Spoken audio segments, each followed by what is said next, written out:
We're looking at the Arctic Circle Drive, Fly Drive Adventure tomorrow. Today we go on the Discovery Boat Tour in the morning, and then in the afternoon we go on a Fairbanks City Tour to the El Dorado gold mine. Very good. To determine whether McCullough should be allowed to withdraw his plea.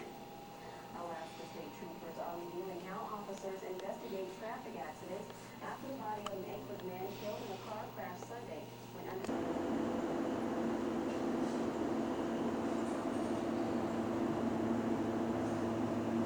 This is the Princess in Fairbanks.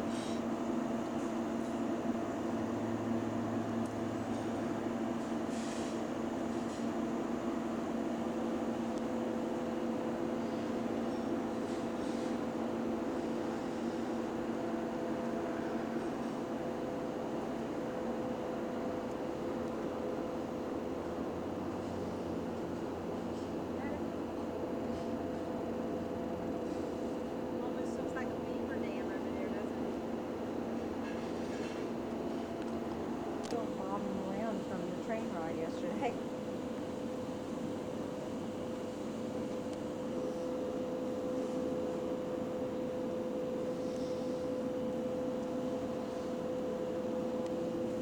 Judy? What?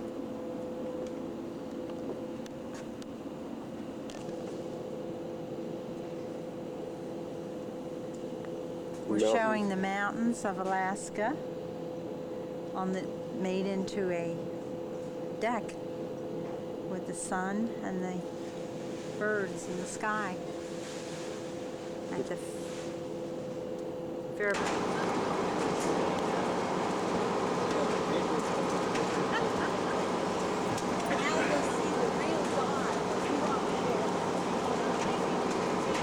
Have no utilities except electricity.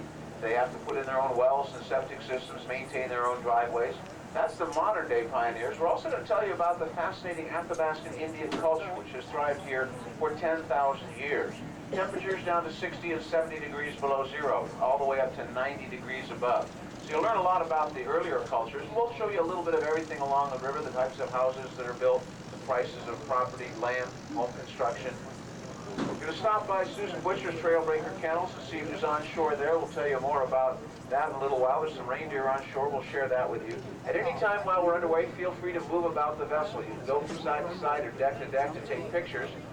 And what could be actually more picturesque than an Alaskan bush plane? And over here on the left-hand side, you'll see several little float planes on this waterfront. And then there's a little runway right next to the river. And down at the far end of that, you'll see a little red and white Piper Super Cub taxiing. Now he's going to turn around and take off coming toward the boat. And we're going to stop right here. We'll be the grandstand. He'll provide the show. That's Bill Johnson in that airplane, and you're more than welcome to move about. Just make sure you're not blocking somebody behind you. If you're near a window or a railing, then you're more than welcome to get into a different position. Bill Johnson learned how to fly from his father, just as our captain up in the wheelhouse learned how to pilot this vessel from his father.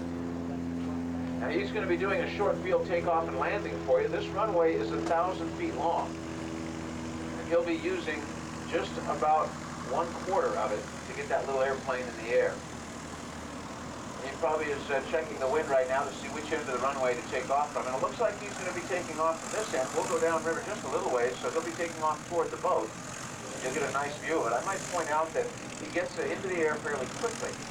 And so you want to be ready to get that shot. So when he starts to roll, he's almost as good as airborne. This little runway is very typical of runways throughout rural Alaska, the sandbars, the beaches, the bits of tundra, places they can put these little airplanes down. You see that's a pretty sturdy little craft with a big pilot on it. He's already got the thing off the ground. They're probably going down the ground right there. And a steep climb, and he is right on his way. What is that, 50 feet? We got out. Bill Johnson, bush pilot. And he's going to come back and land right next to us. And so he'll be coming in on that little gravel portion right next to the boat right there. These airplanes, by the way, are not toys, they're not recreational vehicles. In fact, they're a way of life and a very important tool for survival up here. If you look at our maps, you understand a little bit about why. A lot of the villages out here, their service comes from these small airplanes. In fact, it was Bill Johnson himself who was called out to rural Alaska not that many years ago. He was asked to pick up a lady who was pregnant and bring her back to Fairbanks in case there were complications with the delivery. Well, he didn't know just what they meant by complicated delivery until halfway back to Fairbanks. The blessed event happened in a little airplane just about like that one. He was a pretty busy guy for a while. They were flying the airplane, helping the delivery. Everything was fine. They got back to Fairbanks, got the mother and child to the hospital, everybody was healthy. Then they got to the paperwork. You know how paperwork is. And the question on the paperwork is, where was the baby born?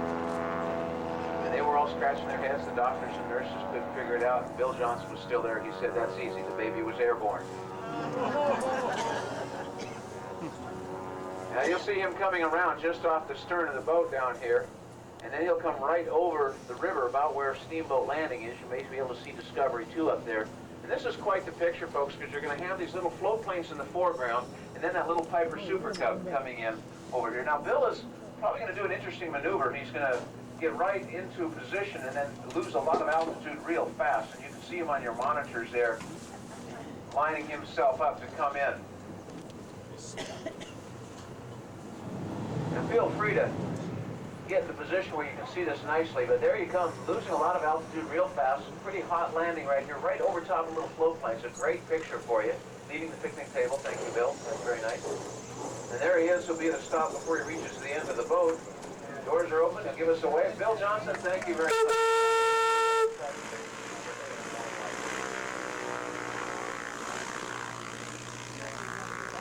Isn't that a pretty little airplane? He just finished redoing that airplane, getting new paint job on it, and a lot of decoration. Looks mighty fine.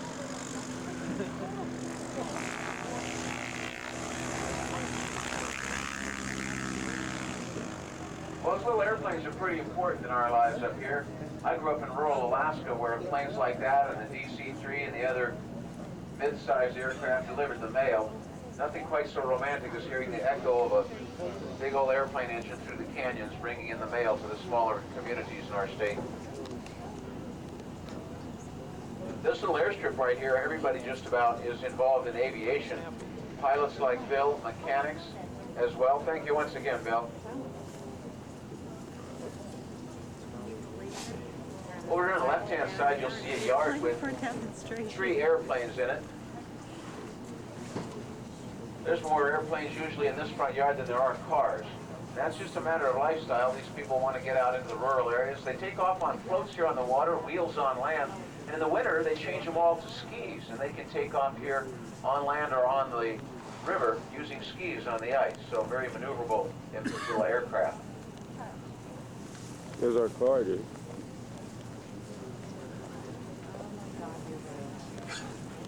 Exactly like ours. Probably is. Ours is pretty shot.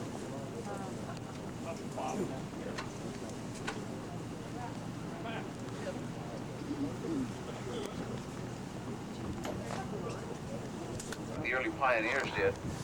And then they scribed and hand-shaped and cut each one of those logs, one to fit upon the next, pretty much as a stone cutter from other parts of the world might shape stone. Built that log home up, got it framed in, and then they let it sit for an entire year and just let the log settle before they cut the doors and windows into it. Once they finished that part of the process, then they cut the doors and windows in. They didn't crack or jam that way, you see. Those logs, all 67 feet in length, 21 inches in diameter at the base, took 5 years to construct that log home. Now, you know, one of the advantages of a slightly overcast day is you get some interesting perspectives on things. And check out this house over here on the right-hand side and just watch in their big picture windows there. Isn't that a nice reflection on us? Those big picture windows, by the way, are triple glazed. And it's not uncommon to have triple and quadruple glaze. Now, that means multiple panes of glass with air space between them. And you know, when you get down to temperatures of 60 below zero or up to 90 above, you want to keep the cold and the hot.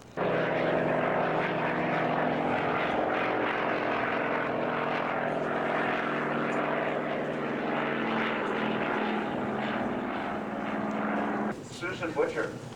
Good morning. Well, Susan, what a treat. And you know, I was thinking it was raining a little bit ago, and you and the Chamber of Commerce don't agree on what is ideal weather. Tell us a little bit about that.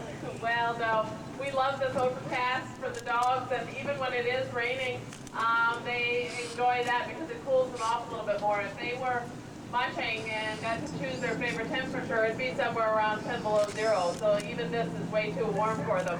But because the overcast, we're getting to run all the dogs today. You may even see them going by me in the background. We've just finished running the Maine racing team. We have 28 of those dogs.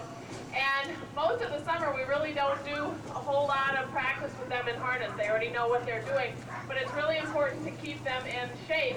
So we take up to 14 at a time in our riverboat here and go down to one of the islands and let them run loose with us, and that keeps them in great shape. So that when we do start their serious training on August 1st, they're ready for it. And we have a trail back here that goes around the lake. We go about 18 to 20 miles an hour with those Maine racing dogs, so that's always an exciting time. And we actually still continue to run them loose out on the island too. What you may see going on behind me is that my helper Tanya is running the yearlings, and we keep them in harness all through the summer. We try and run them on 2.5-mile runs. They're pulling a 4-wheeled cart, and we're looking for new young leaders out of that group, and we're trying to teach them their 5 different speed commands, and G for right, H for left. There's a lot that those young dogs have to learn, and it's best learned through repetition and from running with the older dogs. That's really important for them. But then, of course, we also concentrate very heavily on our puppies during the summer.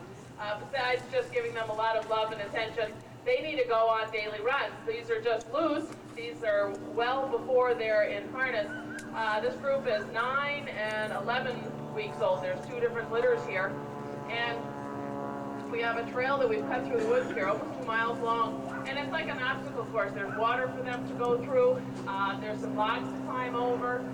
And there's a big cliff to go up. So these are small challenges for them. What we're trying to do is teach them the same love of adventure that we have and that the older dogs have. We always take some of the older dogs with us and their mothers. And this group is well on their way. I think we have a bunch of new young leaders out of this group. And we're always looking for great team dogs, too. These guys will go in harness for their first time when they're 5 months of age. Of course, we'll have snow on the ground by then. So we'll take one of our adult leaders, Ruff there, back by the gate. That's the dog that led David to victory in the Yukon Quest. He's one of our great old lead dogs. He's about 14 years old and is one of the best puppy leaders that we have. So we will put Ruffy out in front. 6 puppies that have never been in harness before behind him, and it's so instinctive for them to pull that within just a minute or 2 they look like a small adult team of dogs. We actually have a saying here at the kennel that it only takes us 2.5 minutes to teach them to go, but about 2.5 years to teach them to whoa. And just enthusiastic youngsters everywhere. You know, I noticed that these youngsters were kind of fawning over the great old patriarch over here, and they seem to admire him. How is Granite doing? Well, he's doing great. In addition to all the dogs I mentioned, we do have 25 retirees. All the dogs that we raise here at the kennel and that race with us retire with us. Granite is the oldest at 17 years old, and he's recovering from cancer surgery and doing just amazingly well. Granite was my main leader for many years. He led me to victory in the 1986 and 87 Iditarods, both of those in record time. And he also won countless other races for me between 300 and 500 miles in length. But his story goes on from there because while we were training for the 1988 racing season, he became very seriously ill, and I had to rush him down to Anchorage to a veterinary hospital to try and save his life. And we set up a cot next to his kennel so I could sleep with him there day and night, petting him and willing him to live. And finally, after 2 weeks, the veterinarians told me that I could take him home, but that he was never going to be able to run again, that he had permanent damage to his heart and liver and kidneys. So I took him back to the homestead in Eureka, and he was living in the cabin with David and I. But every time we'd take the other dogs out on runs, he would cry and howl, wishing that he could go out with us. And what the veterinarians didn't understand is that Granite had grown to be a magnificent canine athlete who loved to run and race. And all the dogs love running and racing, and they understand when they have won. And they have as much pride as any human athlete. Slowly but surely, Granite's test results started showing improvements that the veterinarians were astounded at. he was determined to get back on the team. They decided to let him start training with the little puppies on 2-mile runs, and he soon advanced to running with the yearlings on 10-mile runs. But this was late November, and at that time of year, I'm going up to 50 miles in a single run with my main racing dogs. But by January, Granite was once again running with the main team, and the veterinarians okayed him for a 200-mile race. And he towed that young team to a record-setting victory. And then 1.5 months later, he went on to do the impossible. He led me once again to victory in the Iditarod, and he did it by pulling me through a blinding snowstorm that stopped all of my competitors. So we finished 14 hours in front of the second place musher, who couldn't make it through the storm. And that made Granite the only lead dog to ever win 3 consecutive Iditarods. Wow, that's a comeback story, isn't it, folks? Well, you know, even Granite, as old as he is, still recognizes the applause and the recognition, gives a little bark there. Susan, you mentioned a couple of dogs that are well into their teens, including Granite at 17. And to what do you attribute their longevity? Well, I think a lot of it does have to do with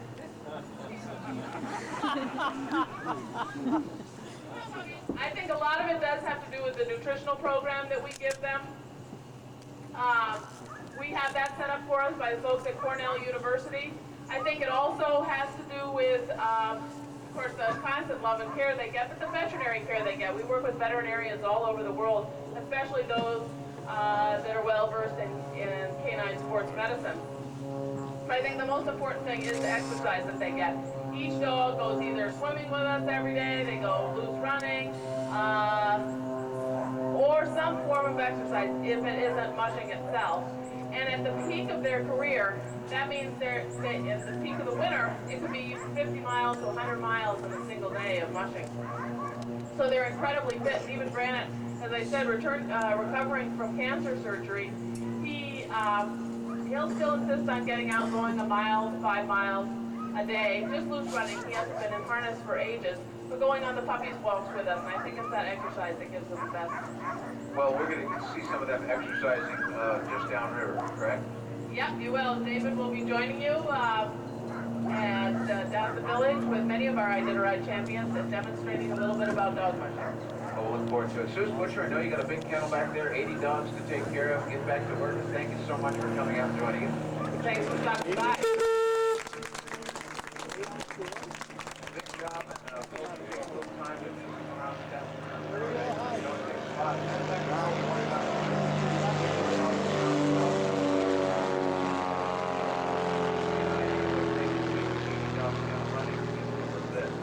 Well, she mentioned that Dave Munson, her husband, will be downriver joining us at the Chena Indian Village. She'll have a dog team, 7-dog team with some of the champions from the Iditarod and the Quest in harness.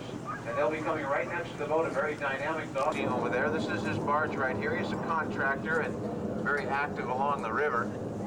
He did run for governor some years back, and you know, you don't have to win the race to have some kind of impact on the political system in this country. He's an Athabascan Indian elder.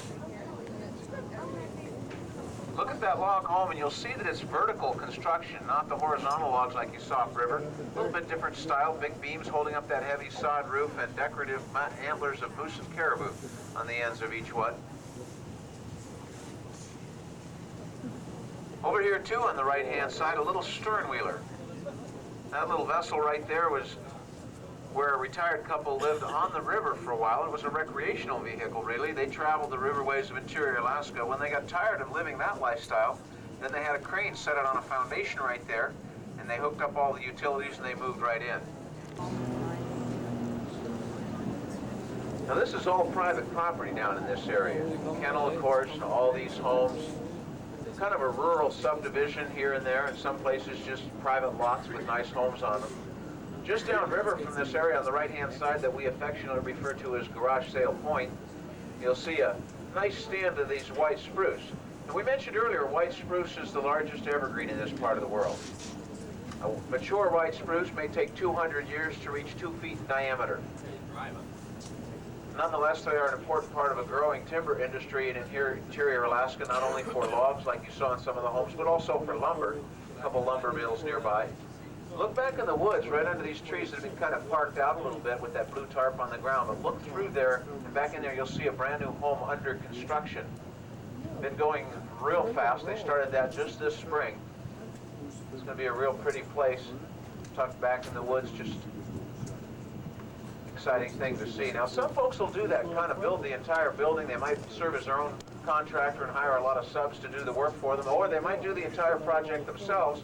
And you might find that the young couple raises a grub stake, buys some property, and then just adds to the house as they need it. As their family grows, then so does the house. Kind of a tradition up here, kind of a pioneering spirit. You might have friends come over and help you do the parts of the house that you don't know how to do.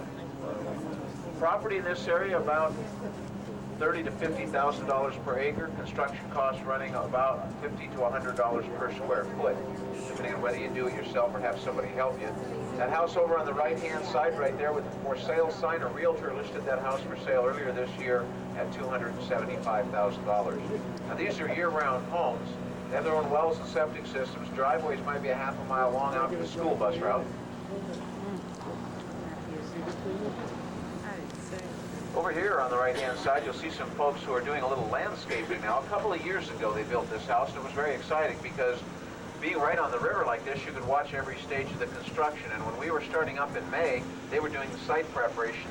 And when we were closing down in late September, our very last trips, they were putting on the roof. A couple of days ago, they had some soil brought in, put in their lawn and their driveway, and maybe their boat launching ramp. Real pretty home on the banks of the river.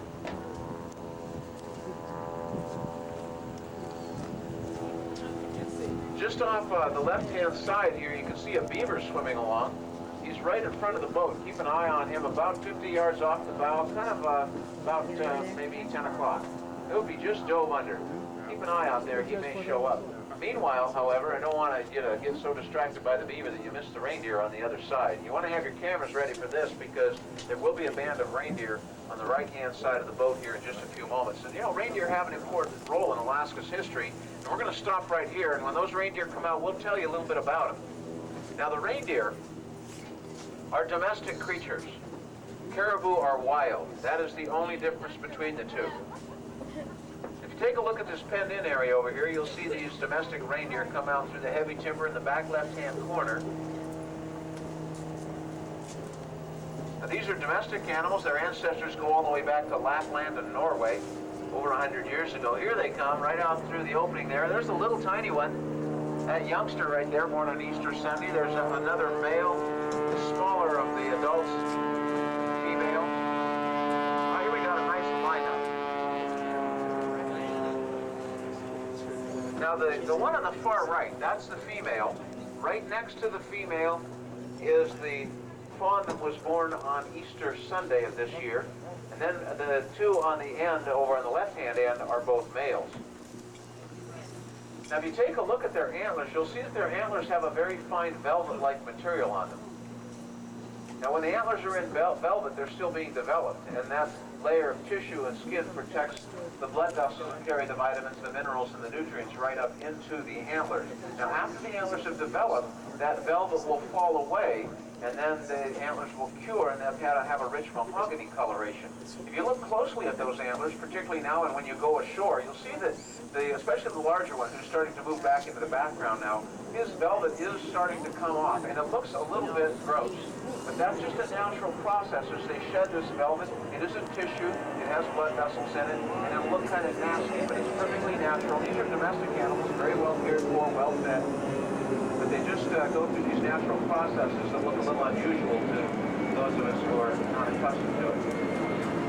Now, those antlers, when they're harvested at the proper time of year, are worth several $1,000s on the Asian market, where they're ground up into a fine powder and used for medicinal purposes. We don't harvest the antlers in that manner here. We like them right where they are.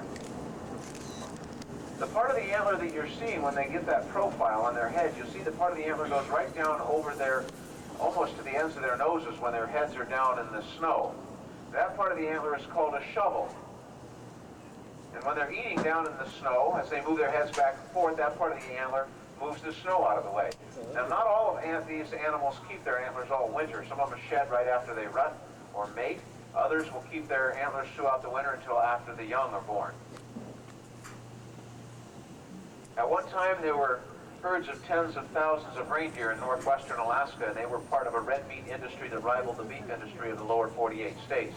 In fact, In those early days, in the 40s and 50s, refrigerator vessels would carry freshly harvested reindeer meat to the markets in the lower 48, the west coast particularly. And if you lived in coastal Alaska, as I did as a young man, you could buy reindeer right off the docks in places like Kodiak. And people have a name for this phenomenon. They call it Nuchalawoya.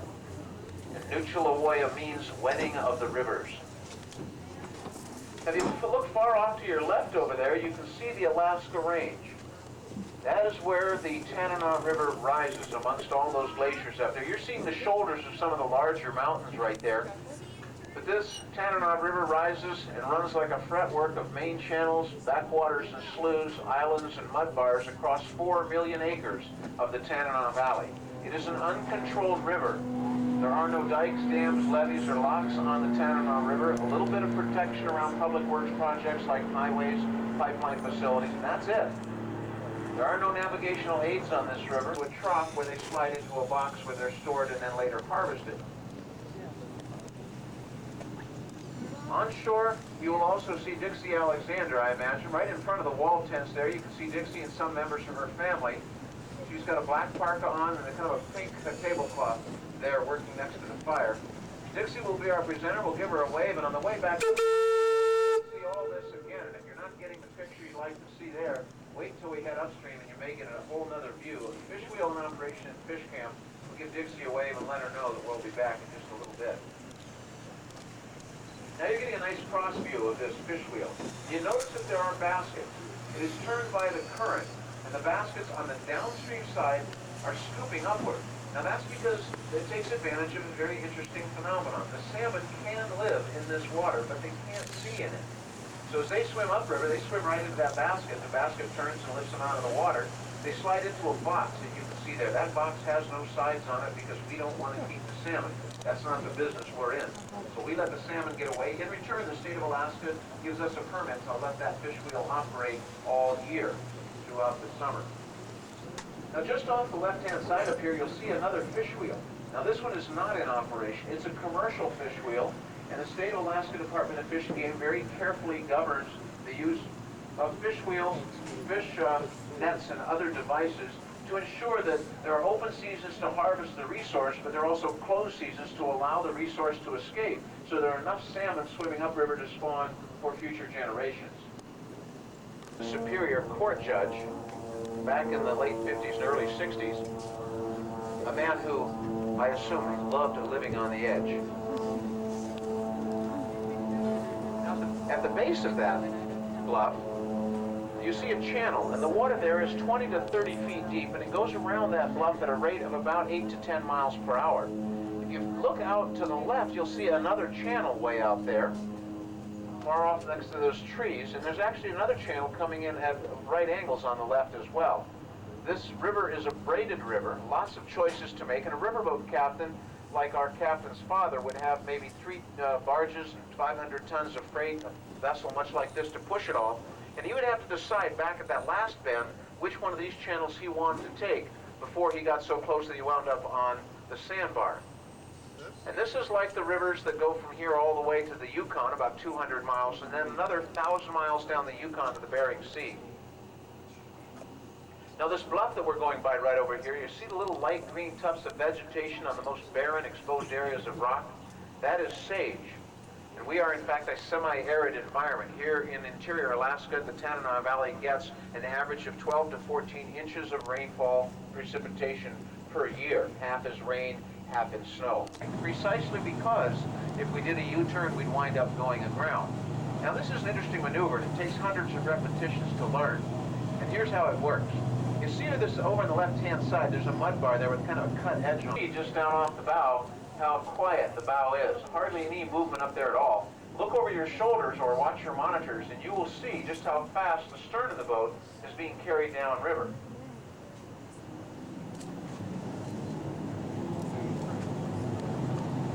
And watching this on your monitors as well, you've seen the captain gauging that turn.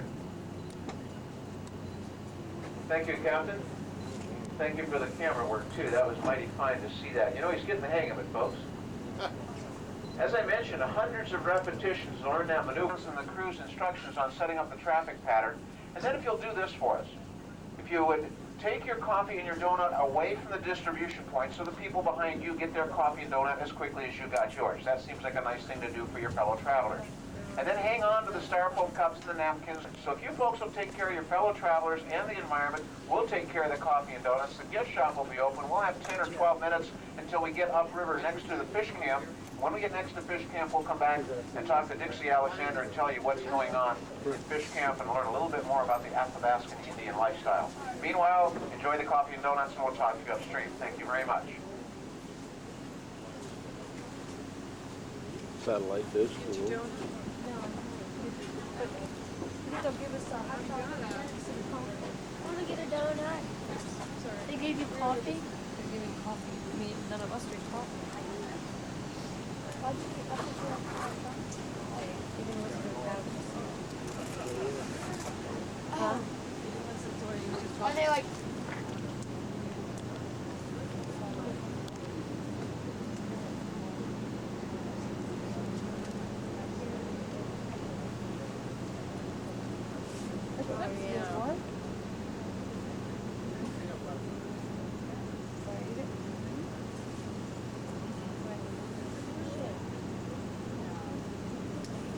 And she's also a museum quality beadworking and skin sewing artist, something we're going to interrupt right now and just have a little bit of a chat with her.